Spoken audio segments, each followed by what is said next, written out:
What is going on, everybody? Welcome back to the channel. It's now 2024, so I figured it would be time to tell you guys about my top 10 personal AEW figures of the year. Now, it was kind of hard because AEW figures are either really good or really bad, and sometimes it's hard to find 10 to make a list, to be honest with you. But let's go ahead and get started with number 10. Alright, pardon me, I'm going to cheat a little bit. But number 10 is going to be the tag team of the Butcher and the Blade. Quite frankly, you can't have one without the other. The tattoo detail on Butcher alone is absolutely insane. Well, you had to add a couple accessories to him. This is a Superstars Bray Wyatt jacket. I believe this is a Ultimate Fiend jacket on the Butcher. But you can't help but wonder just how good these would have been if they were on Mattel bodies, or at least that's how I look at it, because there's some pretty solid figures to be coming out of Jazzwares. And I know it's cheating, but it's a tag team. We'll let it slide for this time. It is my list. Also, this is my list. It's not the right list. It's not the correct list by any means. So let me know your top 10 AEW figures down in the comments below. But let's go ahead and get into number 9. Alright, so number 9 was actually on the list of most anticipated AEW figures for 2023 that I put out last year, and it's going to be Ruby Soho. Now, this figure, I knew it was going to be good because of the tattoo detail to begin with. I didn't expect it to be this good. The tongue out head, which I normally don't like expressive head scans, just the tattoo detail alone, man, is absolutely unreal. The runaway, the tattoo on the back here, Ruby Soho on the side. I can't really say anything bad about this figure, and the more I look at it, the further up the list I want to move it. But I'm gonna have to keep it here at number 9 for right now. But let's go ahead and get into number 8 on the list. Number 8 is a ringside exclusive, and it is going to be Hook. Now, this is the first one we get with the sunglasses. He has the chip holding hand, which is pretty cool. He comes with a bag of chips, comes with a backpack. I think he comes with a hoodie. But take all of that out of it. The shorts that he wore for this match are my favorite shorts, and the boots. I forgot about the boots with the 730 and the face on the side. I forgot about the boots. But the shorts on this make it go over the top, and then you throw in all the accessories. I mean, we have the other hooks, but let's see which ones I have with me right now on my desk. I have the Hookhausen 2-pack, and I have the Chase, and neither one of these even come close. I just think the black and white looks absolutely sick. He's going to be number 8 on this year's list. Alright, so number 7, hot take. People are going to have this higher, but I'm just not a fan of the guy, to be honest with you. And that is the Walmart exclusive Supreme Kenny Omega. I like the jacket, and I really like the pants, but I like the original Supreme Kenny even more than this one, so that's why this one bumps down. The pants on this, though, are absolutely unreal. This is from his return, I believe, on Dynamite. It's hard to argue with this. This jacket is the harder rubber material, not the soft rubber one, which I really, really like in the Unrivaled Series 4, I believe. So once I got this, I put him in this pose and put him on the stage, and he has stayed exactly like that. So I don't know. I prefer the Unmatched 1 Kenny over all of them, but these are my second favorite tights for all Kenny Omega figures, but he's number 7 on the list for the year. Now, number 6 is from, I think, one of their best lines that they do, and that is the ringside exclusive Blood and Guts figures. And that spot is going to go to Wheeler Yuta. This figure is absolutely sick.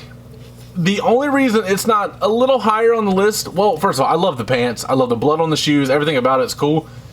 It has weird proportions, and it's kind of hard to stand.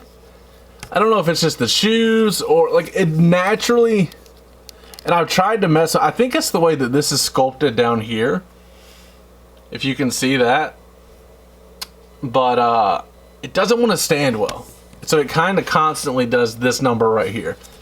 But other than that, the face, somebody pointed out, it looks like Superhuman to me. It's hard to unsee that. Also, it's cool that we get a blood and guts of him, but I think we all wanted to have a regular figure of him as well. He comes with an unbloodied head, but you have to take a torso from another figure to put on this body with the unbloodied head, and that's just a lot of work for a custom. So that is why he is going to be number 6 on this year's list, which means let's get into the top 5. Alright, so we know the top 5 is going to be fun, and we're going to be starting strong. In number 5 is the Supreme Penta. Now, once again, I put this on a list, I don't remember when, but I cannot find the piece that goes right here. I took it off for like posing purposes and just have lost it. Or it comes with a really cool varsity jacket, and I just really like this figure. I love the yellow, or the red, the white, the green, the gold accents, everything about this. Got the dragon on the head. You can't say anything bad about this figure, to be honest with you. It's such a good figure, and that's why it's going to be number 5 on the list.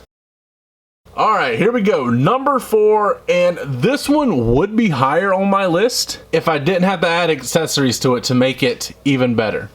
That is going to be the Unmatched 7, I believe. Malachi Black. No, not 7. Unmatched 5, I think. Now, this looks awesome, but I think this jacket might be from the Supreme. I don't know which mask. Anyway, you have to add a couple things for it to look sick. This is the updated skin tone for Malachi Black, not the paled out one like you see here with Kenny Omega. I know it's hard to see on camera, but in person it is glaringly different. But if I didn't have to add the jacket from the Supreme, this would have been a lot better. And I went ahead and added the All Atlantic, which is now the international title, to this figure. And ever since I got it, I put the title on there, I put the code on there, and I left him standing on my display just like that because of how sick it looked. And I haven't touched it since. I haven't touched this figure. Crap. I haven't touched that figure in a few months, to be honest with you, because I just love the way that that looks on the shelf. Alright, coming in at number 3 is going to be the ringside exclusive Danhausen. Now, I don't know about you guys, but this one is night and day compared to his other releases. I just think this is the best one. Now, his Amazon 2-pack that came with Hook, that's probably the most accurate, but as far as looking different with the gray here, this one's hard to beat. Not much to say about this. It came with a cloth jacket, and it's really freaking good. It's how a figure should be. So, number 3 spot going to Danhausen. Alright, here we go. Top 2 time. Now, how about this? The top 2, they have something in common. We'll go from there. Number 2 is the ringside exclusive Blood and Guts CM Punk and MJF, but mainly the CM Punk.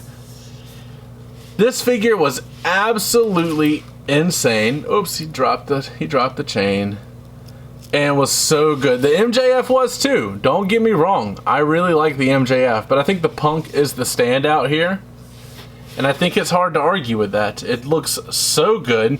And just everything about it looks really, really nice. And I love the head scans they chose, especially for the mid-match head scans. It's a total package. But not as good as our number 1 pick. Our number 1 pick is probably going to be no surprise to anybody, but I think it's number 1 on everybody's list. And that is the Walmart exclusive Supreme CM Punk. From the cloth shirt that he came with to just all the accessories, it was like 4 different heads, and he can finally do the go to sleep pose and the X's across the chest pose. I took a Sharpie to the title, of course, you have to. But CM Punk, the Walmart exclusive, is going to be our number 1 figure of the year, hands down. And I think it was a solid year for Jazzwares. They got to learn how to put out more releases, and they have to learn how to be more consistent with their releases. But before we go on a rant like we normally do with these lists, that is going to be it for today. As always, don't forget to like, comment, subscribe, and last but not least, take it easy.